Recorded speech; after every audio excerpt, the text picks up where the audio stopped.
Some of you are familiar with the concept of growth mindset versus fixed mindset. And this concept was developed by a US psychologist, Carol Dweck.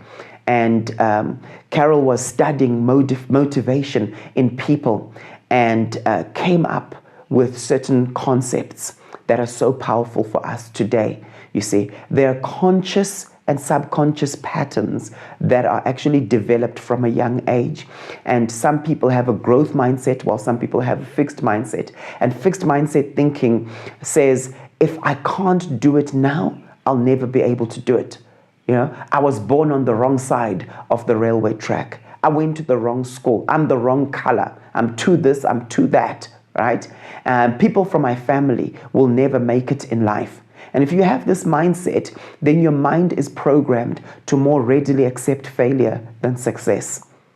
You have settled for a mediocre life. The growth mindset, on the other hand, says if you put your mind to it and you position yourself to learn, you can actually do it. That's the growth mentality.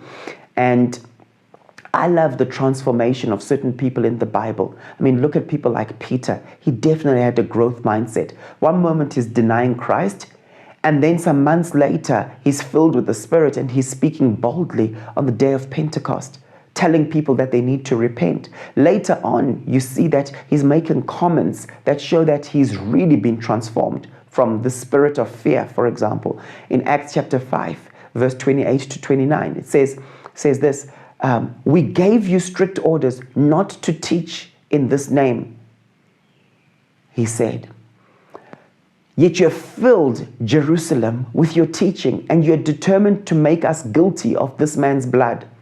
Verse 29, Peter and the other apostles replied, we must obey God rather than human beings. I think that's so powerful. Isn't it amazing? This is the same guy who was saying, no.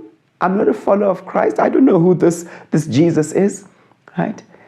And now he's basically saying we must obey God rather than human beings, responding to authorities. These guys could have been killed for this, and yet he was so bold. That's transformation. I've learned that human beings have an amazing capacity, amazing ability to actually be transformed and to change. You see, your personal development is one of the best gifts that you can give the people around you.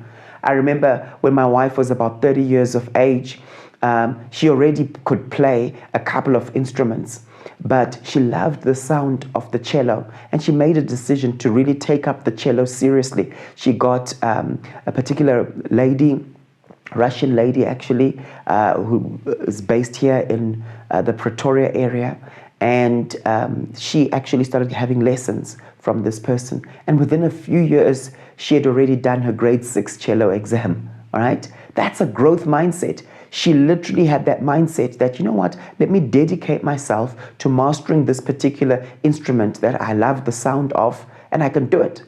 And she was committed, and I tell you, she was committed. She's fully focused on that, right? So the growth mindset results in you having lots of grit. Grit is commitment to long-term goals despite the obstacles. You see, fixed mindset people give up when they experience hurdles and obstacles, believing that, you know what, I'm not cut out for this, right? They get one piece of negative feedback and they're like, I can't do it, right? It's so important to understand that human beings have a great capacity to change and to develop. And that's what the elasticity of the brain speaks of. It implies that the brain is not static. It can absorb so much and continuously develop new neural pathways to cater for new learning, right? What do you need to learn? How do you need to grow? What do you want to become in life? Successful people love learning what is relevant to them in order to attain their goals. They don't wait passively for whatever the next seminar is going to be, but they actually search for knowledge and then they apply that new knowledge that they've gained. Isn't that awesome, right? In order to attain their goals. So important, so important. One person who's really good at this is Sipho, who does our media. He does our video editing. So Sipho, as you're editing this, you'll know what I'm talking about. You know, I was with Sipho and Trish just yesterday, and I said, Sipho, one of your greatest strengths is self-learning. Sipho will literally just decide, you know what, I want to master e-learning, right? And then he will study the e-learning platforms, and he literally ended up mastering Thinkific and ended up helping me with my online platform, right? Now he's getting into other things that I won't mention. It's his story to tell. But the point is this: when you have a growth mindset, your mindset is, in order to go where I want to go, this is what I need to master. You don't wait for someone passively to teach you. You say, I'm going to search out this stuff and I'm going to train in it. What is it that you want to grow in? Have you got a growth mindset, or have you got a fixed mindset? Okay? These individuals, they're so powerful. They understand the hierarchies of knowledge, right? There's what you learn from just reading a book or an article. But there's also what you learn from investing in a workshop that demands you to be fully engaged in order to demonstrate your knowledge.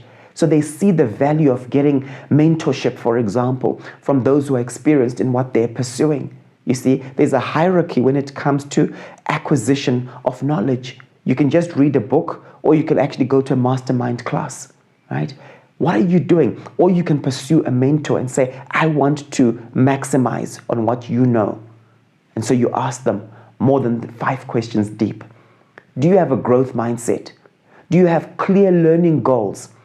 And are you using learning action plans, for example? Are you aware of the destiny helpers that can take you to your next level by mentoring you? Are you pursuing them? Or are you passively waiting to be pursued? That's important. You know, when it comes to mentorship and being mentored, the mentee is responsible to actually pursue the mentor, as opposed to passively just waiting there. I'm waiting for my pastors to come and just minister to me and teach me certain things. No, pursue them. I'm waiting. That person who I admire so much, I'm hoping that he'll make time in his schedule for me, because I've asked him once before. Ask him 3 times. He's a busy person, all right? He's a busy person. I like what Gennaro Cuafano outlines with regards to the growth mindset, all right? An individual with the growth mindset perseveres after experiencing failure or rejection. They find inspiration in the success of others. They consider criticism a valuable tool for personal development. They have an interest and willingness to learn. They persist in overcoming obstacles. On the other hand, when someone has a fixed mindset, right, they want to prove their intelligence or talent with no desire to improve it, but they just want to prove it to people, right? They avoid challenging circumstances for fear of failure.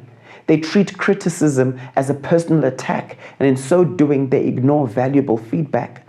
They feel threatened by the success of others. They give up easily in situations requiring hard work and stamina.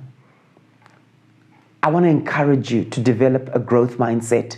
I want to encourage you to stop saying, people like me, this is our level. This is how I was born. I'll never be good at any of those things. And my current level of competence is here, and it can't increase. That's the mindset. That's fixed mindset thinking. And the moment they mess up, their mindset is, you see, I told you, that just confirms my theory. I can't do it. You can.